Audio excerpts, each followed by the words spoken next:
welcome to another episode of Cyrils Brettspiele durchgespielt. Yes, welcome. So, sounds cool, right? Yeah, It does sound I can say that too. So again, with my friends Andrew and Garret. So today we are talking about Eggs and Empires, a new game from Eagle-Gryphon guys. Yeah, and want to go to the rules? Yes. Yeah, or not? Please tell us how to play this game, Nils. Okay, I don't remember how. Really? Okay, here are the rules. Each player get 10 of these cards, we call that Empire cards, on his hand, and each player has the same set of 10 cards with numbers from 1 to 10. Again, each player has the same cards with the same numbers. In addition, we have cards in the middle of the table with X. Red, exploding X, always minus victory points, or blue, positive victory points. And obviously you want to pick the blue victory point cards. On your turn, you start your hand with 3 cards. Always with 3 cards you draw randomly from your deck. Then you pick, and everybody is doing this at the same time, 1 card, play it face down in front of your area, and at the same time everybody is flipping his card around. Player with the highest number can pick an egg card first. Player with the second highest number has to take this one even if it's minus points. However, all of these characters, or most of them, has a special ability. For an example, if there's a number 8 in play, a blacksmith, and a 3, a shepherd, then the 3 is automatically an 8.5. Or the number 7, the mage. If you are the player with the number 7 and the mage, and the second highest in this example, this one is picked by another player, and he is only an exploding red card, you are allowed to say, no, I don't want this one here, I will take one face down here, or pick no card. In this case, the player with the third highest number has to pick up these, because every egg has to be picked up at least until everybody picked 1 card. If there's a tie in play, we have this tiebreaker token here, and the player who has this tiebreaker token or is nearest in clockwise order will break the tie.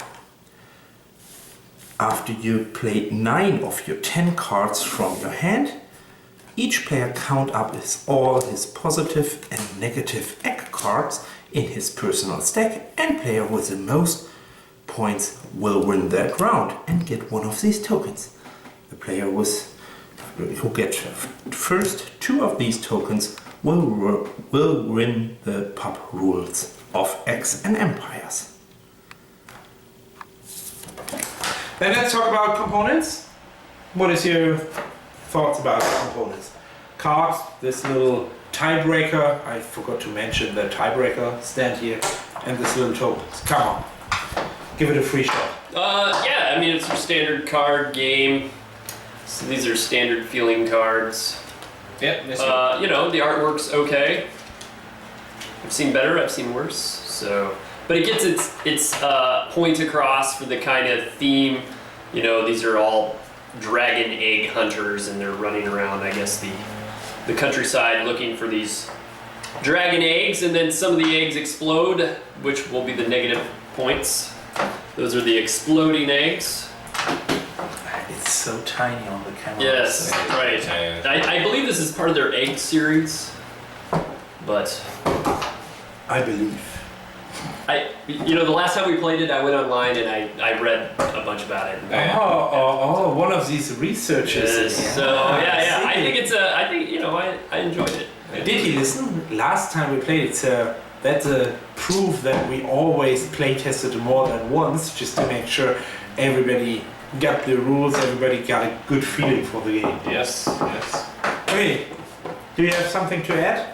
Oh, I mean, this kind of game always has the slight problem of, you know, if cards get worn out or cards get marked, then, you know, you're adding an extra element to the game. So there's an incentive to want to sleeve them. Oh, That's the case for every game like this. Like this card has, you can't see it on the camera, but has a little bend on it. Really? Yeah, right there.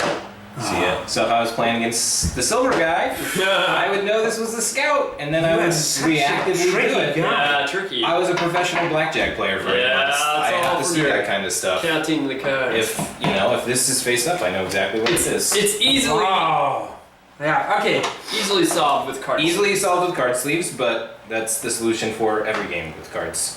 Yeah, especially cards, you use the cards as a main... Like this is the main thing. Right. I mean, it doesn't matter, and if you've got just an event deck, that's just going to happen anyway. Yeah. It doesn't matter. Totally. But in one like this, it's pretty crucial. Same thing with the points, But on the other hand, I mean, you can play it 10, 15 times before it's getting like this, right? Yeah. So in a game of, what is it, $20?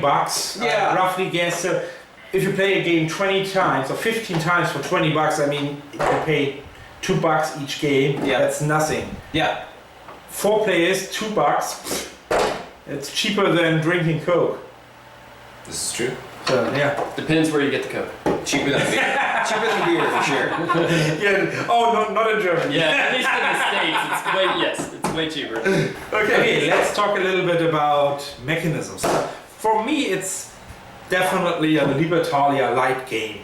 So it's easy and fast to play in 20 minutes or 15 minutes, one round. If you have 2 rounds or 3 rounds, maybe 25 to 40 minutes.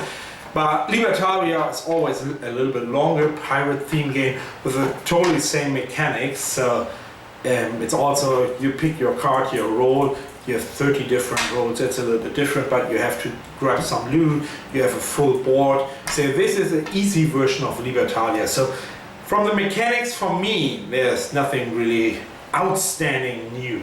What do you think, guys? I mean, I would agree with that assessment. I like the different character roles so it's it's a 10 beats a 9, a 9 beats an 8, but the extra flavor of the character roles adds a little bit more strategy. Yeah. That intrigues me, and then Yeah, if it wouldn't be only the numbers, it would be totally right. And I feel that the what they've come up with for the characters, it balances pretty well. Oh yes. Well, there's not like, oh well, that one's Let's talking about winning strategies, Garret. Yeah, I mean it's it's obviously that I'm pointing out to you. it's actually connected to mechanics. I always I mentioned offhand earlier, I've played professional blackjack for 8 months, and all I can think about is that I should be counting cards the whole time I was playing. I thought, if I wanted to work hard and make this feel like work used to feel, I would count every card, and I would do my best. You talk about counting the eggs, right? Counting the eggs and counting the rolls that have been played. I mean, if you want to win, there's a basic strategy, which is try to get the eggs that are worth points and try to get try to not get the eggs that are worth negative points. But if you really want to win, if you want to have the edge, if you want to get the little bit that makes you win more often, you got to count cards. Do you think on some level a game like this forces people to playing that very serious and want to win the game? I mean, it's only a 20-minute game. There are pub rules included, so it's supposed to be in a pub. Do you really think that type of game forces people to play very serious, very focused, and very hard to win the game? That doesn't force me to. I don't do it, but I also don't win. Yeah, but can you see the market for player doing with a game like this? I can see a market. You just have to not play with, in the world of Magic the Gathering type players. If you play with spikes, if you play with people who only have fun when they're winning, that's the way they're going to play the game, and they're going to win the game a lot. Okay, more then you have to else. try to avoid to play with these guys. I avoid spikes. If you're Sorry, looking spikes for out there, I avoid you. If you're looking for a new group, your first question has to be, are you Spike? Yes, okay, I'm looking around. Timmy's and Johnny's only, please. I don't even know what that means. Good. I can gather, but Me either, but he pointed out the Spike word, so why not using it? So, what would you do if you wanted to design the game a little bit different? Would you include something, exclude something? Yeah, I think going to Garrett's point, an easy remedy, or not even a remedy, you just want to play a little differently, say you played it a bunch, just to get a little bit more variety. You can you burn a few cards, you know, and then randomly, and then you don't know, maybe you took out all negatives or you took out all positives. You don't know, so it mitigates some of the counting effects that go on. And you know, it creates a little bit more variance, I guess. It could be fun. We haven't actually tried. We were just kind of thinking out loud. Yeah, you know, guys, I'm always reviewing the original rules. But the fact that this game comes with up to 6 players, if you have 5 or less players, you can easily do it, because in a 6-player game you add all of these egg cards, and in a 5 or less player you remove some of them. So if you're playing that with 5 or less players, you can easily add the 6 players and burn some of these cards. So that would be an easy fix.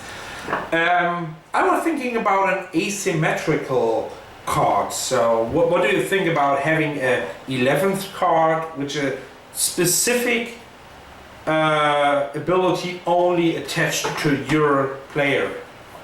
Do you think that could work? I think it would add some interest to the game. Yeah, and it could be tied to the theme of dragon hunting. You know, yeah. With or dragon egg hunting. I think, you know, you would Daenerys. Yeah. Yeah, we are talking about dragon eggs. It's a raven for all those. Can I say that as a trademark? Yeah, probably not. No. Men in Blazers, they talk about the Game of Thrones all the time on their podcast. Yeah, and I'm pretty sure they don't care about video shows. I think yes, that we're under the radar on that one. Okay. Do you have anything? Yeah, I mean, I think adding some different roles that would be random. Anything to add some randomness to it. Anything to keep a little bit more information unknown. Okay. Nice. Eagle-Gryphon guys, look that and try to add that for the extension, okay? Yeah, okay, good. That was critics, then I would say let's go to replayability, fun. What is your thoughts about fun, replayability? Did we laugh a lot while we were playing that, or was it just boring like always with us? Yes. I think it's a fun game, and I can see myself playing this, you know, even with the same crew. A number of times. It plays so fast. The mechanics are such that you can pick it up and go.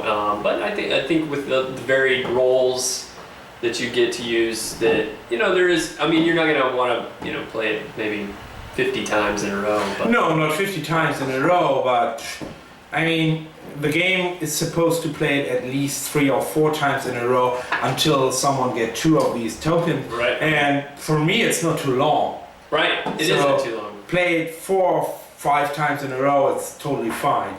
Yeah. Yeah, I thought it was fun. I mean, this is not my cup of tea. Really? No, I mean, I like games with more theme. Okay. And, I mean, obviously those tend to be longer games, but even... Yeah, the theme is not super strong in the game, that's correct. And, you know, like, there's nothing like theme to make me care. I would count cards if I cared more. Okay. Yeah, I have to add a little bit more, because I played that game, specifically this game, a lot of. And I demoed this game a lot of. Mm-hmm. So, and I figured out if the teacher is really intense and really explaining that game really cool and interesting, then everybody is on fire to play it at least for an hour. Yeah. At some points I figured out some people ask for, can we play it again and again and again, especially with groups from 4+ people, so 4, 5, 6. I think that's a sweet spot. Yeah, but if you're using that a little bit lame and saying, okay, here's a game, come on, it works like this, so then it kills the total fun out of the game. So I would say I played it and taught the game 10 times over the last 5 or 6 months. So yeah, that brings a lot of flavor to the game if you have a teacher who's on fire. Okay, recommendations. I think it's a good game. A good game again. Yeah, good game again. So you're always in the middle good. Until we get a high game with lots of theme, yep. Oh, that is a challenge to bring a game on the table, Yeah, which is a see some. recommendation or even a high recommendation. We'll get them. Which game could that be? I wonder. I know one game at least, but this is a specific thing. Watch one of my convention reports, maybe. So, for you? I like the game. When we played it last, I went and looked into buying it. It was that kind of fun game. Okay. I've got a number of filler games like that, and I think that this could easily, fit. Replace.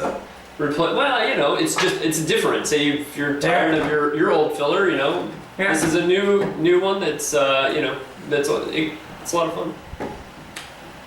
For me, it's still a recommendation because I really liked Libertalia for a lot of time, and I thought, that's a more or less perfect game for me. But this is a killer for Libertalia for me because it reduces the playing time from 15 to 20 minutes, and you can easily put this box into your pocket and replace Libertalia. Libertalia is a square big box game, so even if it's still funny, that game, so this is just a replacement for me.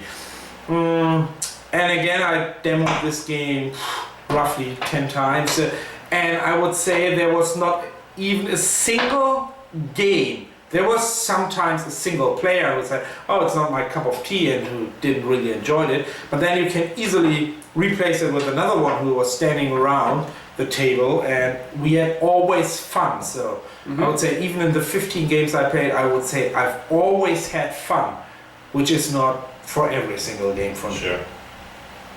Okay, something to add, guys? Oh, no? Okay. We had a good time. Okay, It's a fun game. like us and subscribe, please, and see you next time when it is Cyrils Brettspiele durchgespielt with Garret. And Andy. and Nils. And Nils. Bye.